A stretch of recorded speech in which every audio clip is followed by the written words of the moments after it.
Бажаю здоров'я, шановні українці. Dear Ukrainians, I wish you health. I held a meeting of the staff of the Supreme Commander-in-Chief. The situation on the front line is the main focus. Reports from commanders of task forces, the Commander-in-Chief, Defense Intelligence, Ministry of Defense, Ministry of Strategic Industries, Ministry of Internal Affairs. We focus our attention on all directions where our actions are needed and where the enemy may suffer certain defeats. Our defensive actions, active actions, our gains on the front lines. We discussed in detail the supply and distribution of ammunition, the strengthening of our artillery and anti-aircraft defense. I spoke today with Prime Minister of Japan and the Netherlands.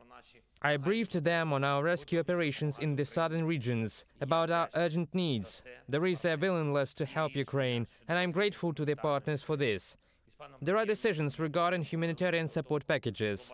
With the Prime Minister of Japan, we discussed preparations for the Global Peace Summit and a conference in Japan on the reconstruction and transformation of our country after hostilities. We talked with the Prime Minister of Netherlands about our further defense cooperation, coordinated our positions before the next Ramstein meeting. We are moving step by step in strengthening our air shield. We discussed the coalition of Patriot systems, the training of our pilots. Today there is a very important decision of the Supreme Court of the Netherlands regarding the Scythian Gold collection, the Ukrainian collection. The collection kept in our Crimea, but which cannot yet be returned to Crimea for an obvious reason. It cannot be given to the occupier, the robber. Of course, it will be in Crimea, when the Ukrainian flag will also be in Crimea. Actually, the highest court of the Netherlands confirmed this logic, and this is another proof that the Dutch people, the Dutch society, and the state really know how to be leaders in defending the rule of law and the values of civilization. I thank everyone who fought for this decision, our team at the Ministry of Justice that worked for this result. We will protect justice step by step. Today there is also a new security support package from the United States for over $2 billion. Missiles for Patriot systems and other air defense systems, strengthening our defenses on the ground, enhancing the strengths of all of our soldiers. Thank you, Mr. President Biden, and thank you to both parties of Congress, and to all Americans who want freedom to win as much as Ukrainians do. Of course, during the day I received reports about the rescue operations in Kherson region and Mykolaiv region, about the state of the Kakhovka reservoir. In fact, it remains an enormous amount of challenges, but we are working to overcome them at all possible levels. And the main thing is that now there is a public potential to do it. Caring for each other, working in unity, protecting people and life. These are our principles, the principles of struggling Ukraine.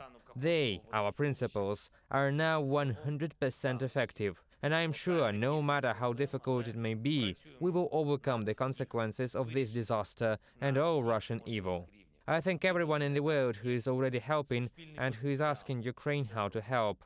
I am thankful to everyone who is already participating in the rescue operation, who is helping people as best as they can. Help people, animals, all living things. I also thank all those who encourage international organizations, foreign leaders, and other states to see what happened and call things by their names. Russian terrorists must be held accountable for everything they have done, and separately from our soldiers, for all those who are in particularly tough battles these days. We see your heroism, and we are grateful to you for every minute of your life.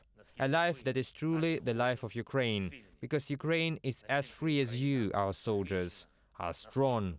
Ukraine is defended as much as you, our soldiers, are effective. Everyone who is fighting now is fighting for Ukraine. Thank you for this. Glory to all who fight and work for our country. Glory to Ukraine.